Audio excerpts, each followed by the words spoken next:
הלן נולדה באוסטרליה, ב-27 ביוני 1943. בגיל 26 החליטה לעלות עם קבוצה לארץ. היא התנדבה בקיבוץ ישראל ומצאה את מקומה בתינוקיה.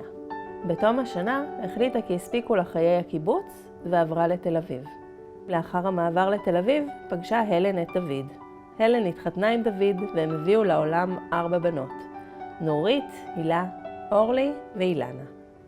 הילדות שלנו, שלי, בחוויה שלי, הייתה לא פשוטה, מהסיבה הנישואים לא היו טובים, והמתח היה כל הזמן ניכר בבית. כשאני נולדתי אז הכל היה יותר מובנה, ואני חושבת שכבר אימא שלי הייתה אומללה, היא פשוט הייתה על אוטומט.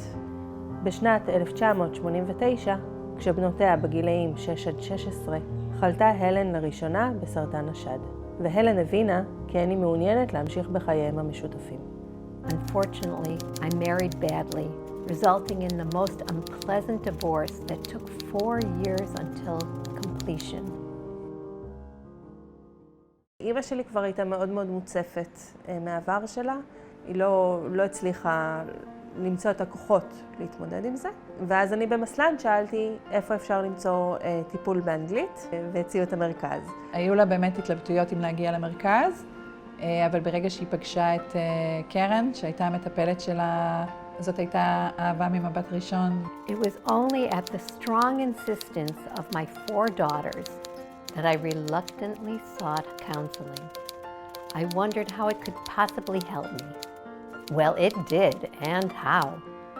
מנקודה זו, הלן הלכה ופרחה. היא יצאה לפנסיה מוקדמת ומילאה את ימיה במפגשים עם חברות, מסעדות, סרטים, סידורי פרחים ושלל תחביבים. קודם כל, היו לנו נסיעות לחו"ל ביחד. זה היה זמן איחוץ, אמא ובת, והיה מאוד כיף לטייל ביחד. היא גם הייתה מאוד זרמה. ובשנים האחרונות היא מאוד נהנתה להיות סבתא. היא הייתה באה כל שני אחרי המרכז.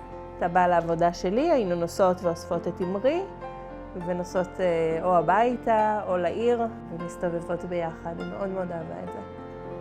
I received counseling for over 10 years on a weekly basis. There was so much pain over the years that I stashed deep within me, not discussing it with anyone. המרכז בשביל אימא היה מקום שהיא יכלה להשמיע את הקול שלה, לעשות דרך רגשית, משהו שהיא לא עשתה כמעט כל שנות החיים שלה. והיא הרגישה שגם ששומעים אותה, גם שהיא יכולה להסתכל על העבר ולא ישפטו אותה, היא יכולה לשחרר הרבה מהקשיים שהיא עברה, בין אם זה בילדות שלה או עם הנישואים עם אבא שלי, וגם עם המאבק שלה במחלת הסרטן. ופה היה לה בעצם מקום שהיא יכולה לדבר על זה בחופשיות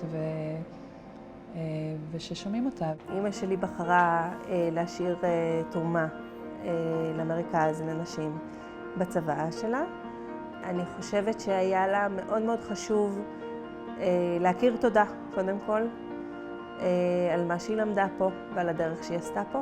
אני יודעת גם שכשהיא באה לפה, אז היה לה מאוד מאוד חשוב שהמרכז ימשיך להתקיים ושיעזור לכמה שיותר אנשים, ושייתן אפילו קצת ממה שהיא קיבלה.